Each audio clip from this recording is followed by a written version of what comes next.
quero dizer a vocês, como pessoa que há 10 anos atrás iniciou o Fórum Mundial de Educação, lá em Porto Alegre, no rastro do Fórum Social Mundial, e que hoje é o principal evento de educação em todo o planeta, dirigido por um comitê internacional, é um filho daqueles que saiu para o mundo e que os pais, no caso, perderam o controle sobre eles, porque nem eu sequer acompanho hoje o desenvolvimento do Fórum Mundial de Educação pelo mundo todo, e que, por sua vez, se subdividiu em inúmeros fóruns temáticos. Eu recordo que o Fórum Temático, o projeto pedagógico em São Paulo, lá no Ayambi, reuniu em torno de 100 mil pessoas para discutir educação, e que há 2 anos atrás reuniu em Brasília em torno de 15 mil pessoas para discutir educação profissional e tecnológica, e voltará a se reunir aqui em Florianópolis. A existência desse fórum temático, e é já de sua 2ª edição, reflete, sem dúvida alguma, um novo momento de educação profissional e tecnológica em nosso país. Todos nós sabemos que essa foi uma temática historicamente desprezada, ou pelo menos menosprezada no nosso país, ao longo da história, talvez porque, no fundo, os nossos dirigentes não acreditassem que um dia o nosso país pudesse entrar num ciclo prolongado de desenvolvimento, como hoje vive, ocasionando a brutal carência de trabalhadores ou de técnicos qualificados em nosso país. Ainda existe muita gente procurando emprego no nosso país, pela falta de condições para ocupar determinadas funções. Mas existe muito mais emprego procurando gente hoje no nosso país, porque são atividades que, sem a qualificação profissional, é impossível exercê-las. Esse é um dos problemas centrais do nosso país. Mas convenhamos que é um belo de um problema, porque, historicamente, o problema no Brasil era emprego para os brasileiros.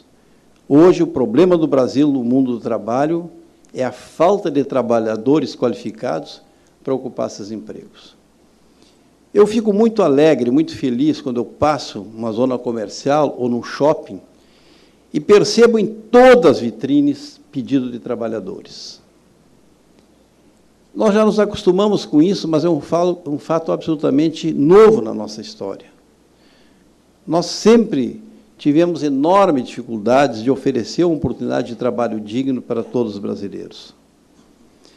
E, ao realizarmos essa 2ª edição do Fórum, nós estamos, na verdade, nesse grande evento que reúne grandes pensadores do mundo todo, da educação em geral, da educação profissional e tecnológica em particular, é, na verdade, afirmando que o Brasil parou de importar modelos educacionais para criar seus próprios modelos e dizer ao mundo que eles têm, sim, sem nenhuma arrogância, mas que eles têm muito a aprender com os brasileiros.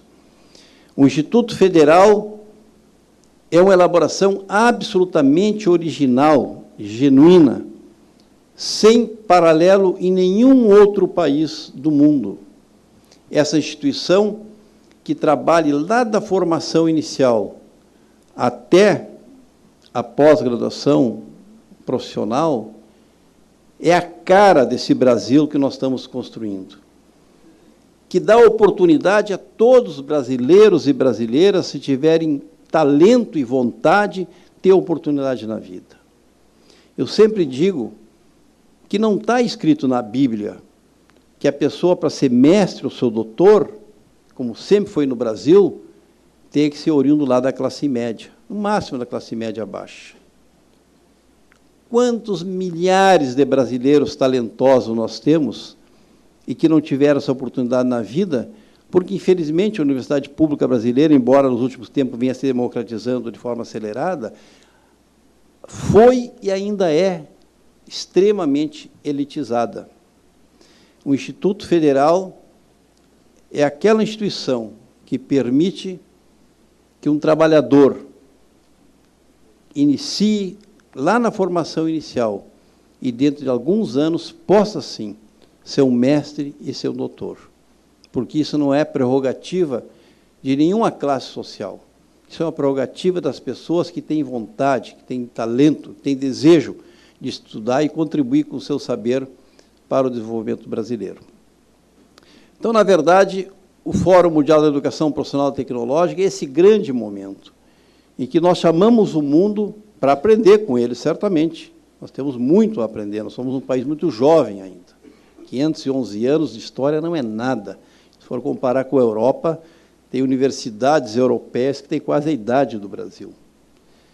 Mas, certamente, com a nossa inventividade, com a nossa criatividade, nós temos muito a ensinar.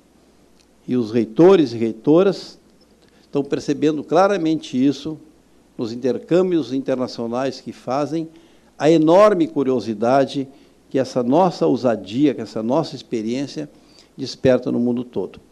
Tenho certeza que esse momento ele é fundamental também para consolidar essa nova concepção da educação profissional no Brasil. Que nós normalmente falamos da expansão, que é uma coisa extraordinária. Há 8 anos atrás, há 6 anos atrás, eram 140 unidades, hoje, em funcionamento, já são 405 unidades, e com qualidade. Serão quase 600 ao final do atual mandato da presidenta Dilma. Mas mais extraordinário que a expansão é a reformulação da educação profissional e a sua colocação num patamar de respeito, de dignidade, de admiração que ela nunca teve na nossa história. Educação profissional sempre foi visto como coisa para pobre, como coisa de menor importância.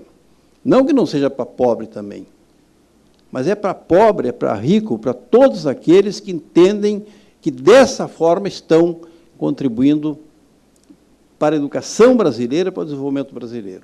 Que eu cada vez estou mais convencido que a salvação do ensino médio brasileiro, propedêutico, que está absolutamente falido, com índice de deserção de mais de 60% em algumas unidades, a salvação para o ensino médio brasileiro é o exemplo da Rede Federal da Educação Profissional e Tecnológica, no sentido de ofertar uma educação pública de qualidade que prepare o cidadão para o mundo do trabalho. Não necessariamente para ser técnico, ninguém é obrigado a ser técnico compulsoriamente, mas o ensino médio tem que preparar para o mundo do trabalho, porque, afinal, é para lá que todos nós vamos. Ninguém vai ser eremita na vida. Mas mais, os institutos federais, que têm apenas pouco mais de 2 anos de existência, eles serão também um indicativo fundamental para o resgate do papel social da universidade pública no nosso país. Porque a universidade pública ela sofreu uma guinada nessas últimas décadas, no sentido da consagração de uma concepção conservadora, individualista, pequeno-burguesa, descompromissada com os projetos sociais. E os institutos vão mostrar que é possível, sim, um ensino, uma pesquisa, uma extensão de muita qualidade e, ao mesmo tempo, compromisso com a transformação desse país, porque nós somos servidores públicos, nós somos instituição pública e temos, mais do que ninguém, um compromisso com o povo desse país, no sentido de fazer com que o Brasil avance cada vez mais para se tornar a grande nação que ele pode ser, que ele já é e que vai ser cada vez maior. Tem muita gente que eu acho que está até frustrado com a situação do país hoje, porque gostava daquele complexo de coitadinho, do Brasil subdesenvolvido, do Brasil com complexo de inferioridade. Hoje, nós somos a 7ª ou 8ª potência econômica do mundo. Até o final da década, seremos, no mínimo, a 5ª potência do mundo. Nesse mundo que está falindo, da Europa e Estados Unidos está falindo, nós conseguimos manter o nosso projeto em andamento, com distribuição de renda, com progresso, com emprego para todos os brasileiros. E dessa crise que assola hoje a Europa e os Estados Unidos, eu estou certo que o Brasil vai emergir, junto com a China, com a Rússia, com a África do Sul, como as grandes potências do século XXI. E, para isso, nós vamos ter que ter, não milhares, mas milhões de trabalhadores qualificados para poder dar sustentação a esse projeto. Parabéns, pessoal de Santa Catarina. Vamos em frente, porque o futuro nos aguarda. Obrigado.